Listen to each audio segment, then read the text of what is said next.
2-on-2, ready, break. Hello and welcome back to Two in the Huddle. This is David and this is my friend Shadi. We're here with you Monday, February 23rd, 2026. Shadi, how was your weekend, sir? Yeah, it was great. Played some paddle and some football. So again, more sport this weekend. Lost both, so not too happy with that. Let's hope this week goes a bit better. Have a nice feeling. Fingers crossed. How are you doing? How is it going?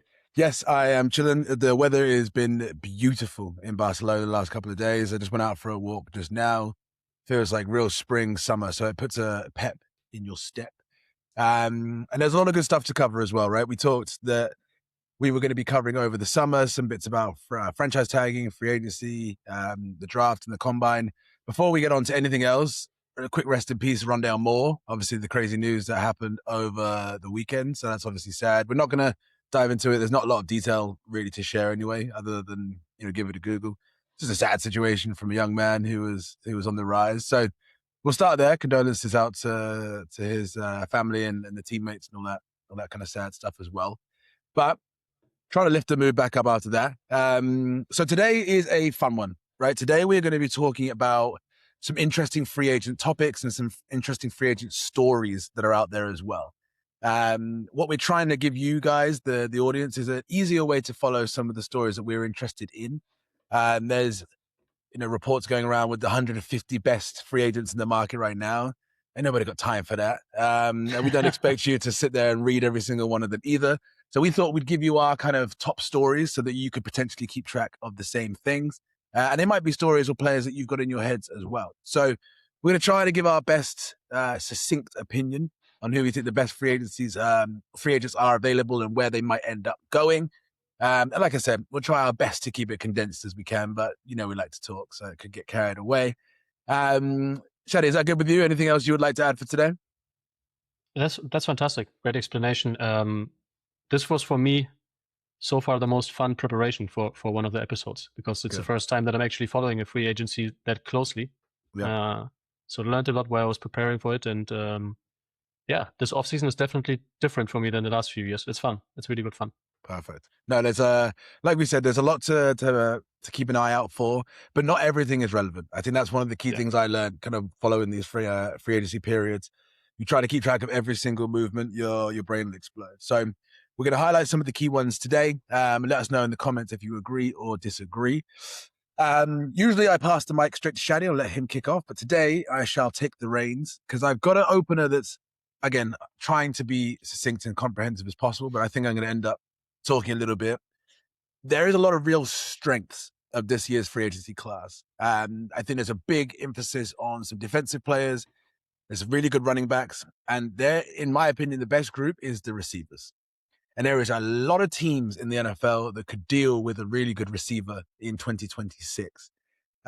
Just to ring off some of the top wide receiver free agencies that are in the market this summer, you've got George Pickens, Tyreek Hill, Mike Evans, Alec Pierce, Romeo Dobbs, Juwan Jennings, Rashid Shaheed, Wan'Dale Robinson, Deebo Samuel, Christian Kirk, Keenan Allen, Hollywood Brown, Kendrick Bourne, D-Hop, and Brandon Cooks. And that is props to anyone who kept track of all those names now. Yeah, exactly. So we're gonna do something so you can remember, make some sort of mnemonic device. But that's just kind of the top of the list. There's still a few more that I've left off just for the sake of trying to keep some comprehension. The long story short is there's some receivers definitely in the more twilights of their careers, I think is fair to say, but could really make a huge impact in 2026. And then there's also some really receiver heavy and hungry teams, I feel like, as well.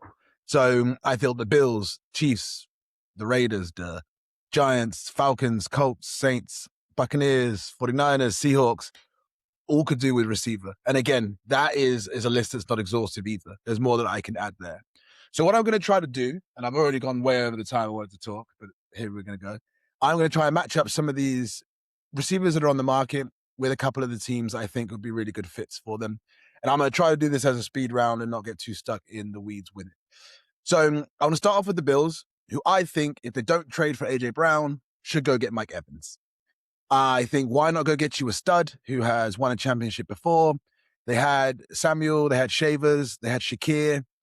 couple of real tricky wide receivers. I think more slot wide receivers. You need someone who can go up and catch the ball. What you thought Keon Common was going to be, but he just hasn't quite materialized. Brandon Cooks and Gabe Davis both lead in free agency. So some experience, I think, would be ideal in that receiver room. So quite simply, I think if they mix a couple of pieces in there, I think they can go for the gold this year. I think Mike Evans would be a great fit with Josh Allen throwing it deep.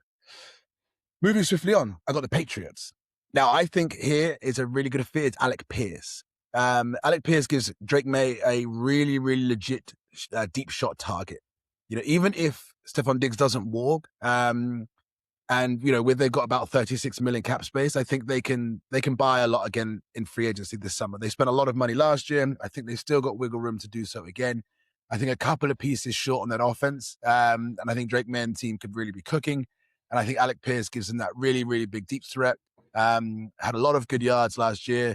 Only had 47 receptions, but had over 1,000 yards. Had 17 20-plus yard catches and 5 over 40 yards. So the man just loves catching the deep ball. And that's pretty much what he's built for. So I think that'd be a great fit for the Patriots. And yes, you're absolutely right. Sorry there, but you're absolutely right. No. They still have enough cap space. They've got 40 million, and I'm pretty sure they can make it happen in one or another way. Yeah, I absolutely think so. And I think they're not far away. They need to keep the defense together, but if the Pats can add one or two weapons, they're Booty and some other players have stepped up this year, but I think if they can get a bona fide deep threat, bona fide star at that position, I think they'd be much better off. Next, we got the Chiefs. So I think they're currently undersized at receiver. Xavier Worthy and Rashee Rice are good players, kind of both smaller frames, I think, as well, better for the slot. I think the Chiefs also need kind of a home run hitter. Maybe the theme of the receivers, I think, that are going to be good fits this year. They were a team that finished 18th in deep catch rate this year. I think a really good fit for them is going to be Tyreek Hill, who I've kind of mentioned before. Yes, he's an older wide receiver, which also will help you not spend that much money. They restructured Mahomes' contract to give them a little bit more breathing room. I think that obviously then helps them potentially go out and sign a defender as well. I think Tyreek Hill helps you in the short and the long game. He can come back from his injury successfully, catches a lot of deep balls, and can be your home run hitter if you need one in the third and fourth quarter. So simple fit for me there, Chiefs and Tyreek Hill. I've got a few more to go. The Raiders, anybody on the list would help the Raiders. We've got a young core of wide receivers, and they probably will have a new rookie quarterback coming in.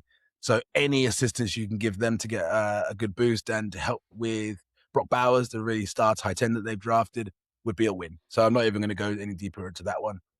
The Giants, who are potentially going to be losing Wan'Dale Robinson, need more ammunition for Jackson Dart. It can't just be Malik Neighbors when he comes back. I think another old head would be a really great fit here. I think Keenan Allen or like a Kendrick Bourne would be a good fit. Why are they losing Wan'Dale Robinson? Wan'Dale Robinson is leaving on free agency. So is he leaving on free agency? Yeah, he's going to be a free agent. So if he doesn't resign, and he had a pretty good season this season as well, Wan'Dale, but if he doesn't resign, you're going to have to get another weapon because Malik Neighbors isn't going to be back to start the season. Is he not? And I don't think he'll be back directly to start. Maybe you'll only miss a couple of games, but I think it could be touch and go to whether he's match fit, right, to start the season. I think an old head like Keenan Allen or Kendrick Bourne would be a really good slot, mainly because they got the experience to keep with the locker room, but it can also give you some performance and not lock you into a really big contract.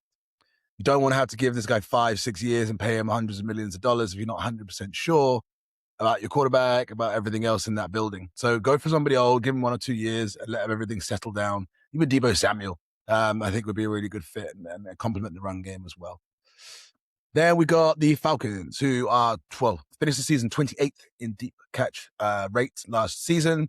Need someone that can stretch the field. Had Drake London, but also got some issues at quarterback as well, I think, and defense. I think their team's a bit of a mess. Again, another old head makes sense. Mike Evans, Keenan Allen, someone that can really stretch the field. But they can't spend a lot of money. They really can't afford to. Not only that, they can't afford to make another miss. They've got no draft pick this season, so they really need to hit on free agencies in a good way. And we'll see if they're able to pull that off. I'll do 2 more. I'll do the Saints, and then I'm going to do the Buccaneers, and then I'm going to be done with my section. I've got some more, but to be honest, I could be sitting here talking about receivers for hours because it's all good. It's a big, beefy group. Once you get rolling, you get rolling, but it's fun. It's really tough. The Saints, cool. So Saints ranked 31st in passes over 20 yards, which is second to bottom in the league, with a really nice developing quarterback in Tyler Shock, who had a really nice end to the season. Chris Olave is a clear number one. I think, again, a great fit with here. I've got a couple. I think re-signing Raheed Shaheed would be a really good signing for them. I think someone that only left to join a contender, and the Saints kind of look like they were in a bit of a mix of a rebuild. Don't know if they'll have the cap space for that, but I'd love to see him back, especially now Tyler Shock is actually slightly decent. I think quarterback play is one of the reasons Shaheed left in the first place. And someone like DeAndre Hopkins, I think would also be a really good fit. Again, I like this pairing of young quarterback, older receiver. I think it does a lot for the locker room, does a lot for the growth, I think, of a young quarterback. And you can see some examples of that in the past as well. So I'd be really keen on them getting somebody older in that slot. Again, I think they're a bit financially hamstrung, which is probably why they're going to bring in somebody older and on a shorter developing contract as well. I like D-Hop. Then again, I also like Keenan Allen and re-signing Shaheed if they can get some. Alec Pierce would be great, but I don't think they can afford it. I think he goes back to the Colts, in my opinion. And the last one, which, again, I could take a breath after this, and Shadi, you could tell me where I messed up. The Buccaneers. So, Emeka Egbuka came through as a legit star as a rookie. Last season, 63 catches, 938 yards, and over 20 plus yards. So they have him going deep as a number one receiver. They've got Chris Godwin still knocking around when he's healthy as well. But I think they can really use kind of a tricky player in the slot. I think would really help them out, and Baker as well. Someone like Adebo Samuel, Romeo Doubs, or Hollywood Brown. So I'm thinking kind of a smaller wide receiver on that front that would be able to give them a little bit more flexibility running short 5-yard in routes and some more slant routes, and maybe even some wide receiver screens at the backfield as well. Keep Egbuka as your home run hitter down the field kind of guy, and mix up the offense a little bit that way. Baker likes to kind of do more dink and dumps as well, so I think it suits their offense a little bit also. So I'd like to see them go a little bit trickier when it comes to wide receiver. And that's it. Like I said, I could talk about the Niners, I could talk about the Seahawks. There's lots to cover. I think the overall gist of this is there's a buttload of good receivers and a buttload of teams, I think, that are close to doing something crazy this year, and we're missing a receiver last year. So I think watch this market. I think this could explode. When domino starts to move, I think they all start to fall. And now I'm going to take a breath and sit down and tell Shadi can tell me what he thinks. First of all, you need to explain me what a dink and dunk is.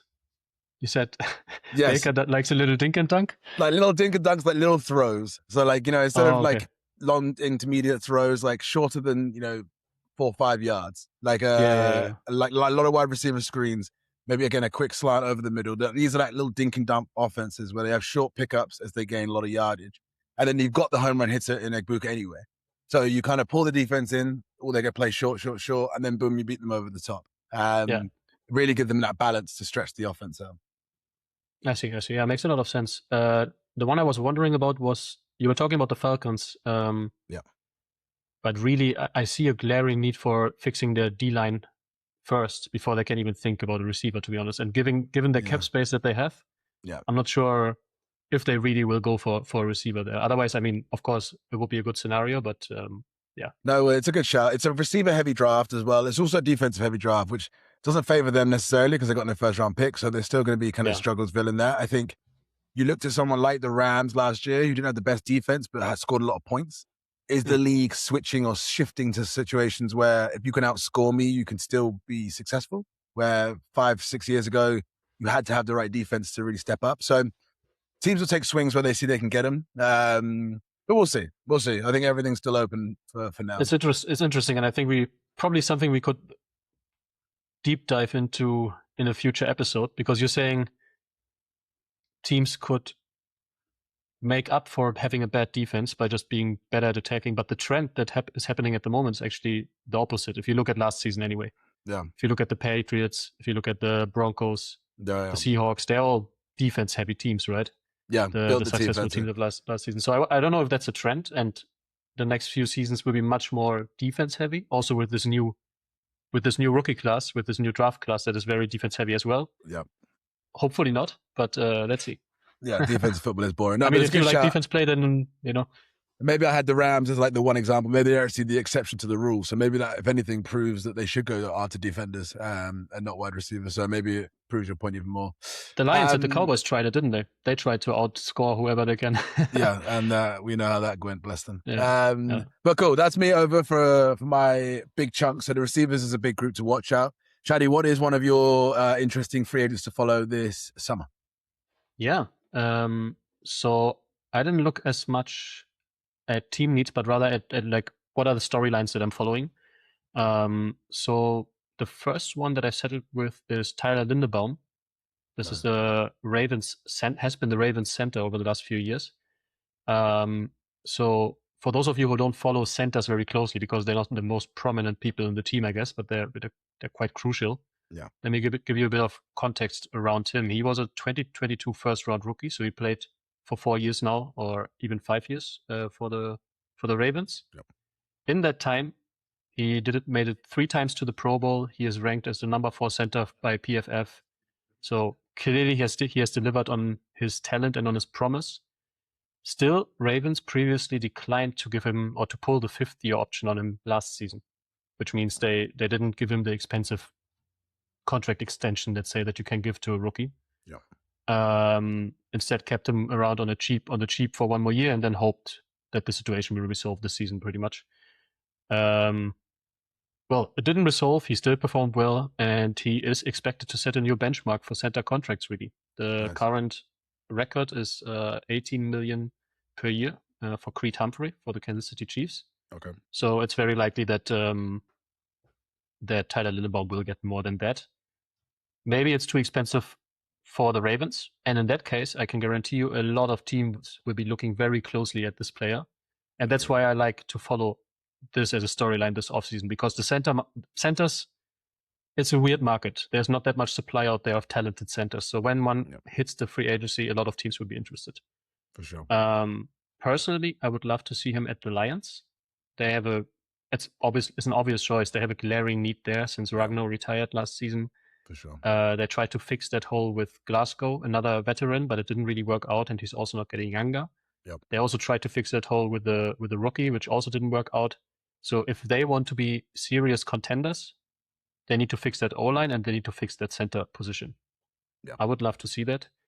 Another team that I would love to see is the Chargers for the same reasons. I think the Chargers are very, very close to being able to compete. And they have a lot of cap space. So Chargers would also be cool. Yeah, 100%. I think it's a great person to follow. I think, like Shadi's saying there, the market on linemen in general, unless they're like these big names coming out of college, a few years into their career, you kind of forget about them.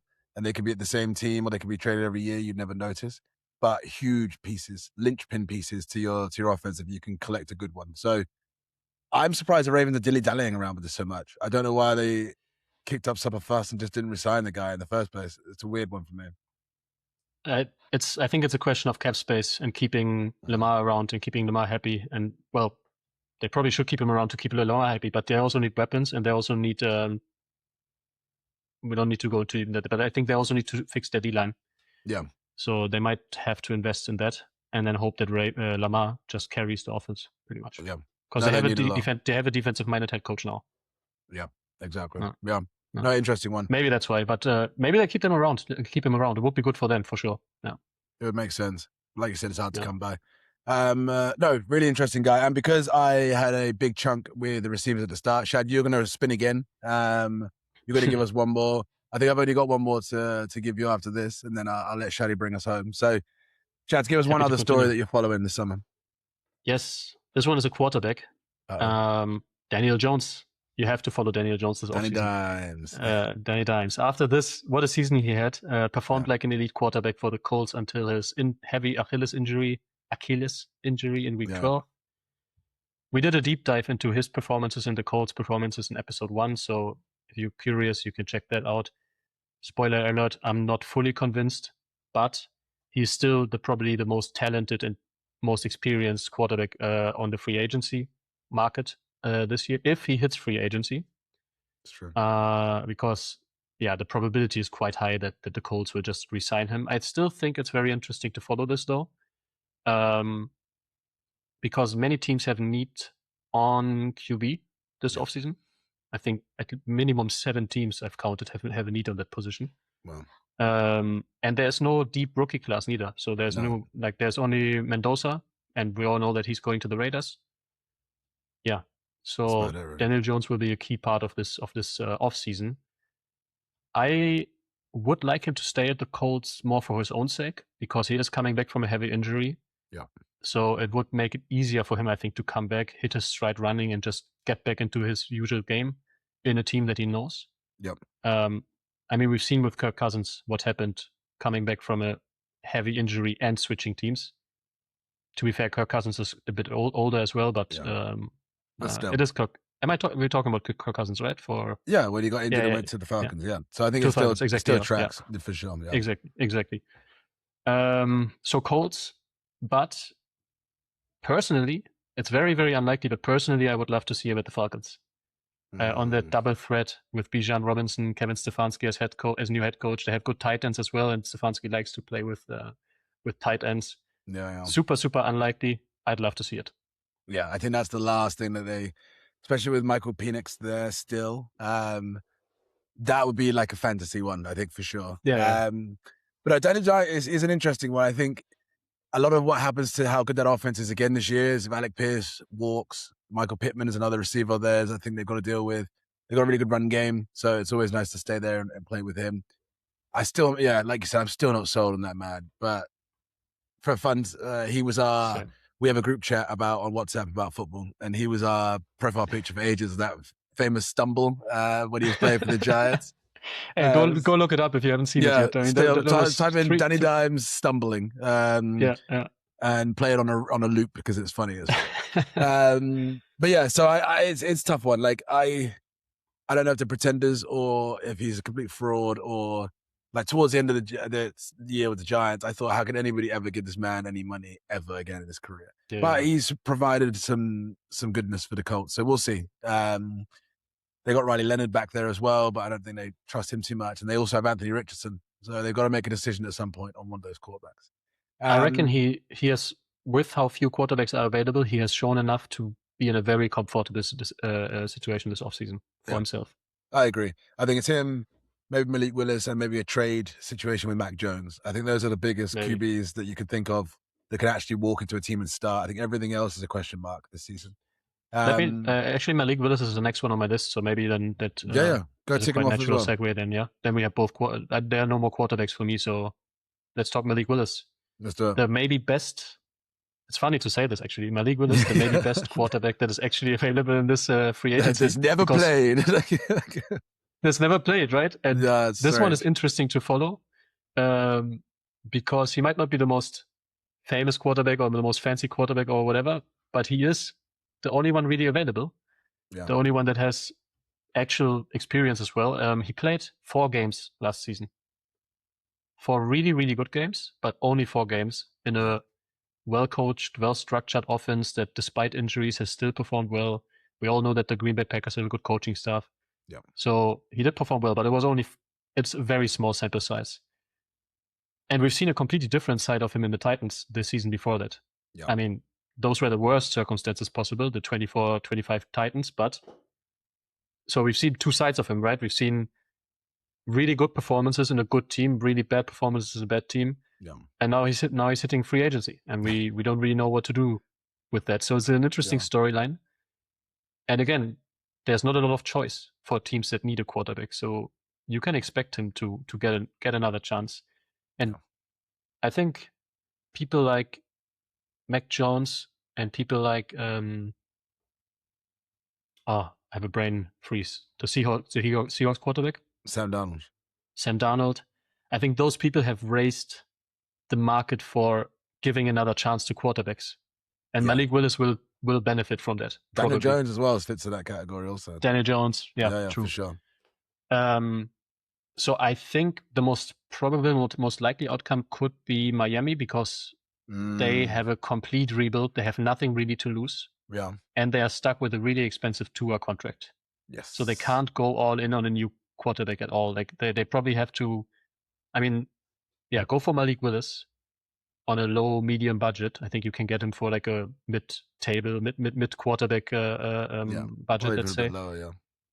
Head coach Jeff Hafley was previously the DC at Packers, so he knows Malik Willis. Yep. And there are two options: either he turns out to be a valid, decent quarterback, or even the next big thing. Yeah. Unlikely, but who knows? Or he doesn't, and he shows that he's only really a backup quarterback for the NFL. But he played some games for Miami, and Miami will draft or sign a more reliable option once they're out of this Tua contract mess. For now, they are stuck in this. Yeah, they can't get out. And I read something today as well, I can't remember which medium I heard it. But it's going to be probably less than the Justin Fields contract. I think Justin Fields got like the 2-year, $40 million contract. I think it would probably be lower than that, something around like 2 years, maybe between 20 and 30 million.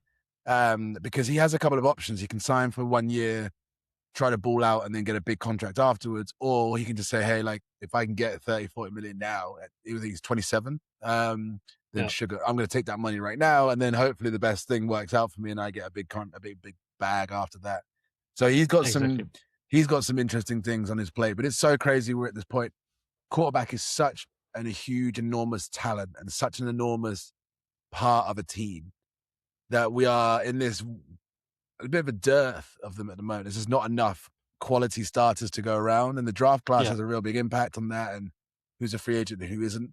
So yeah, this is going to be really interesting. This is the first time I can remember in a long time that a guy who really, really just hasn't played that much at this age is still being touted about as this kind of potential talent. And we'll see if they're grasping at straws or if he's legit. We'll know very quickly, I think. I just hope, and you mentioned Justin Fields here, I just hope he doesn't go the Justin Fields route and joins the Jets for his own sake. As an alternative, I'd love to propose the Steelers. I'd like to see him at the Steelers instead of the Dolphins. That would be cool, I think. We don't know yet what will happen to Rodgers. Or with Rodgers. Then the other option for the Steelers could be to trade for Mac Jones.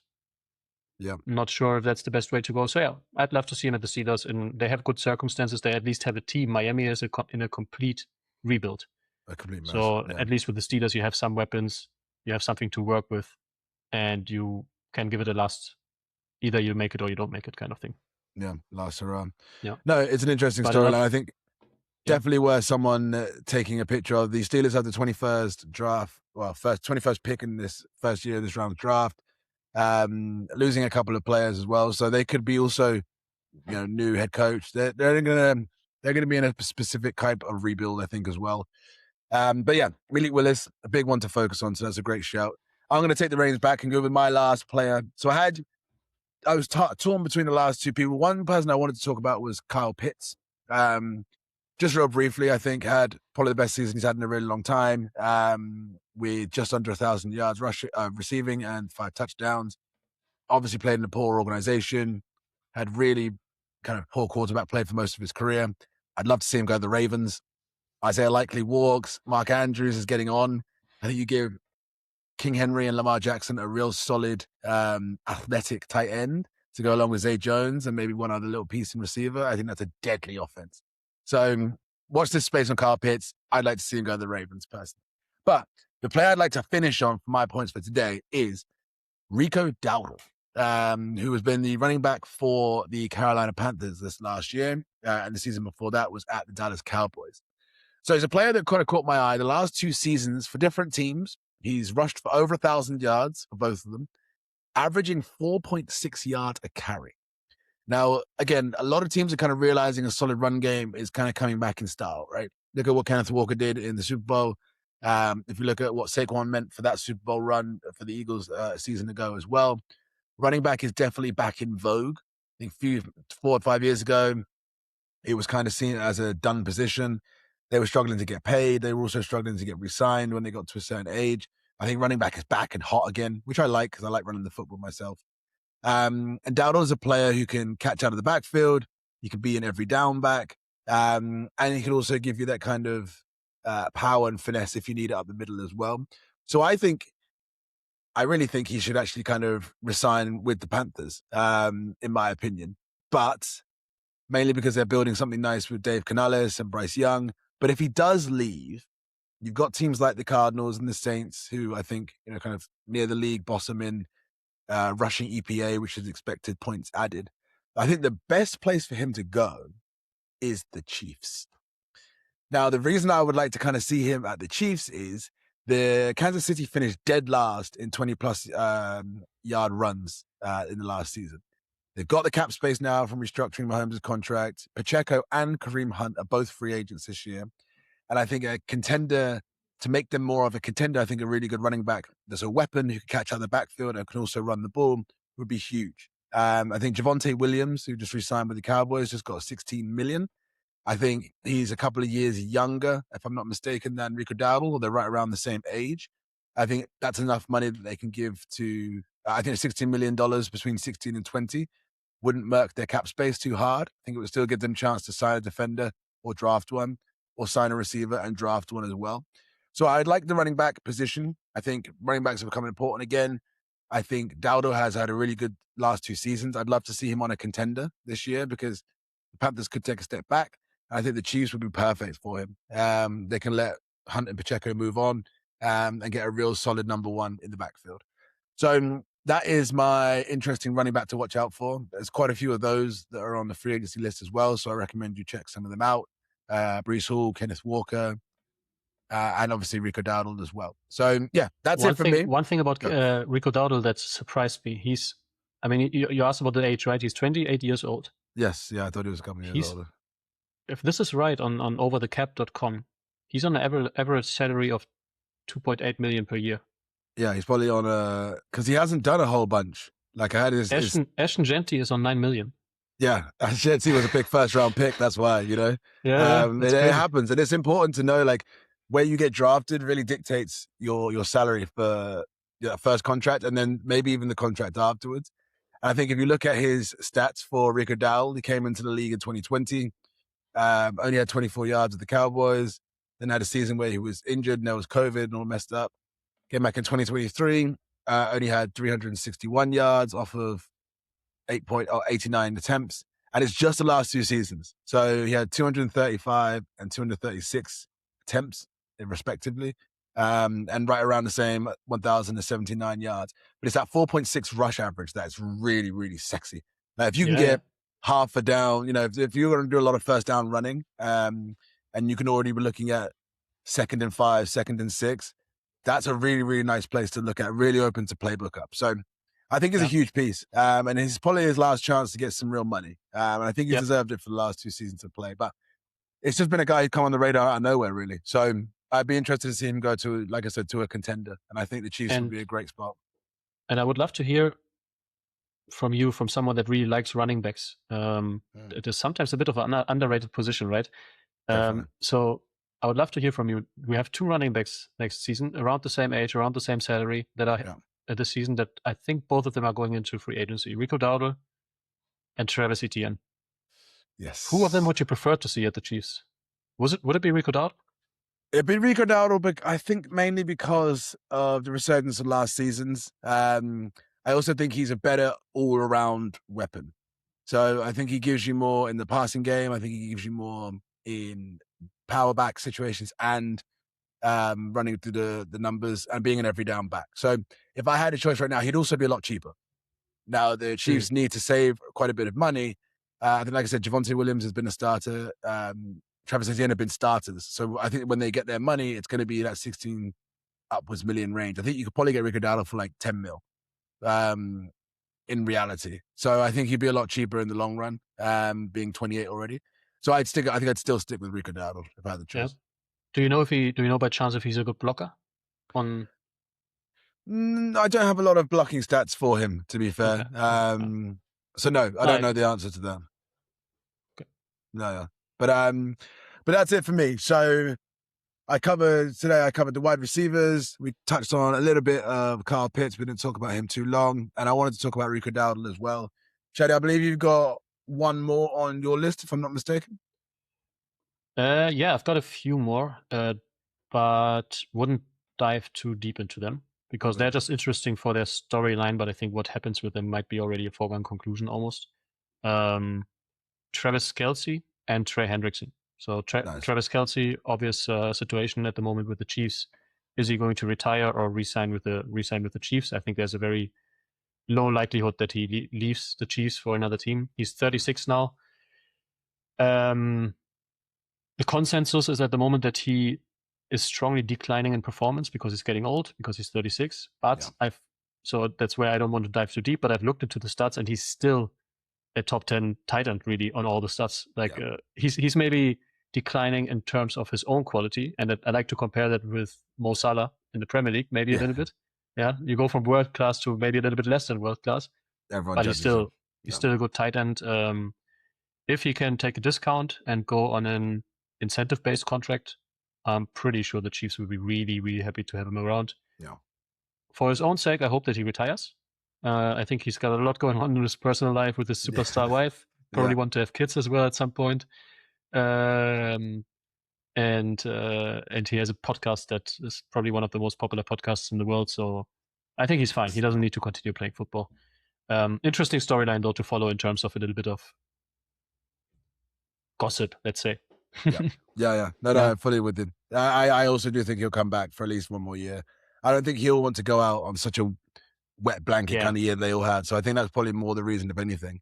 And one more season won't hurt him. So yeah, makes a lot of sense to me. I agree. And the other one, Trey Hendrickson, is just interesting to follow because he's been one of the best pass rushers over the last few years. Yeah, it's a dominant. And Bengals have not really treated him that well. They already had a bit of a messy situation last season. They then, after a strike or they call it he sat out. A holdout. Yeah, sit down. Yeah, he's sitting out, holding out.